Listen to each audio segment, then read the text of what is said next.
Well, welcome back to the Recycled Cottage and Garden. I wanted to do a very short little video and put a link in the description below for an excellent video for canners. Um, I like to watch Suttons Daze with Lisa. She's very, very good. And she talked about something today that I have run into a couple of times, mostly just with tomatoes. But I can't remember that I've ever canned anything else where this happened, but it's kind of common. But it will scare the crap out of you the first time you see it, because you'll think that it's mold or it's something nasty got in your jar or something wasn't done right. And that may not necessarily be the case. You will know if the food has gone bad, especially meat products. Um, Number one, it probably won't be sealed anymore if it's gone bad. And it's probably going to have a really bad smell if it's gone bad for some reason. Um, I've had a couple of things happen where the lids come loose over time. Um, but that's generally, when I've found those, it's been right after I've had to move everything. Um, like when I moved from Texas to Colorado, and when I moved from one apartment to another, I found each time I found one jar that had come loose. And it probably had not sealed properly. Um, and then just it was loose enough for me to tell when I was moving the jars themselves. Um, so it's always good to kind of check your inventory every so often anyway. Um, but if you do get something like that and the lid is not on tight, um, or if you go to open it and you can tell it wasn't on tight, or it doesn't have that kind of pop or whoosh sound when you open it, don't eat it. Don't eat it. You don't have to throw your jar out. Just throw the food out because it's better safe than sorry. Okay? And that's if it doesn't have a nasty smell or something to it. Um, but Lisa's got a great short little video today that I'm going to put a link for in the description box, just to let you know um, what you might be looking at when you open a jar that was sealed properly, but it has something that looks a little funky on the underside of the lid, um, and that it's not normally, unless something else smells really bad or something, it's not an issue. If you get actual mold, green or gray mold growing in a jar, that's bad. You don't want that. But if you've canned something properly, you should not have that, unless something went wrong with the seal on it, which you should be able to tell that, because it's not going to be stuck down really tight um, if it's got mold in it, because that means there's air in there somewhere. And the whole canning process is to get the air out of the jar. That's why you, like as Lisa says, watch your headspace. It's important. It's your recommended certain headspace for a reason. Okay, so that's all I've got to say today. This is just a little short video. I know I haven't been putting any more videos out here recently. I have been through some sickness and medical issues that I just haven't had the energy to deal with much of anything since the end of September. If I can just sit in my chair and do it, fine. But much of anything else, I haven't been trying to even make a video for it. And I apologize for the lighting and the quality, but it's dark outside, or almost dark outside now.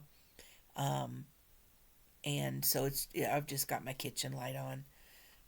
That's all I'm using at the moment. But look for the link below. please go watch Lisa's video. If you have more questions on canning than the little bit that I've put out there, mostly for a friend, then go ahead and check out Lisa's playlist because she's got excellent, excellent videos. Um, she goes right by the book. She doesn't do any of the weird stuff. I do a little bit of the rebel canning, but I do a lot of research before I decide to. And I only do this for certain items when I have seen someone that I trust who has been canning for at least as long as I have, and they have done it to the point where it comes out and it's safe and it's fine. So if you're into any rebel canning, which is things that are not, what's the right word? Not approved by any alphabet agency or any, books, major books out there. Um, it's your decision. I'm not going to tell you you can't do it. I'm not going to tell you you should do it. But I will say I have canned a few things that are not recommended, and they have turned out okay. But I did a whole lot of research before I did it. It wasn't just I saw one person do it and it's like, oh, I'm going to do that. No, I research. I research anything I need to deal with. And been doing a lot of that recently. I ended up with a kidney stone I didn't know I had. And they only found it because a urine test was done and it showed a very bad infection. And kidney stone was quite large, and I actually had to have two surgeries to get rid of it. With the first surgery, because it was blocking um, things, we'll just put it that way.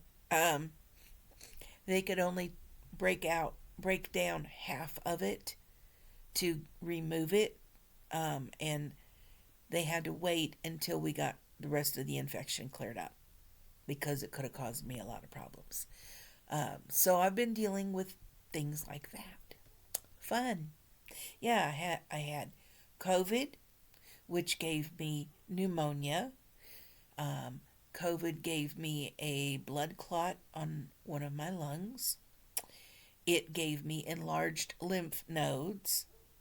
This all started back at the end of September. And at this point, I think we've got everything cleared up. A couple of weeks back, I had the second surgery to get the second half of that kidney stone out. But since then, I have been doing a ton of research on oxalates. My kidney stone was a calcium oxalate kidney stone, and there are some more tiny ones in there, so I've had to change my diet and take out oxalates, which are in all of my favorite foods. Um, in fact, when I see my urologist again, I'm going to let him know you should never ever tell a woman she can no longer eat chocolate, because that's just not right.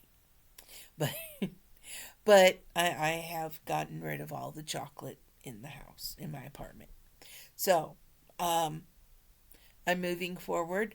But what I'm learning, if you have kidney stones and this issue with oxalates, um, be aware that no matter what diet list your urologist may have given you, do some more research because there are a number of food lists out there, um, and some things they contradict each other on. The problem is that no one's done a super definitive testing on lots of different foods, and not just say, oh, apples are good or apples are bad, or normally apples are okay. Um, but it's like you have to test each kind of apple. And it's that way, not so much with apples really, but apparently other foods, it's what type of they are, and how ripe are they? Are they cooked? Are they boiled? Are they fried? Are they, whatever? It makes a difference because sometimes something that has more oxalates in it raw, like a carrot, once you cook it, the oxalates cook out. So you're not eating them. Um, so its oxalate amount is much lower. So I'm learning a lot about that. In fact, I found some, because the list that they gave me, which comes from a medical center at a university, but it's a very short list. It's not comprehensive, and it doesn't break it down to how many oxalates per how many milligrams of oxalates. Sorry about that. How many of those are in each serving of this item?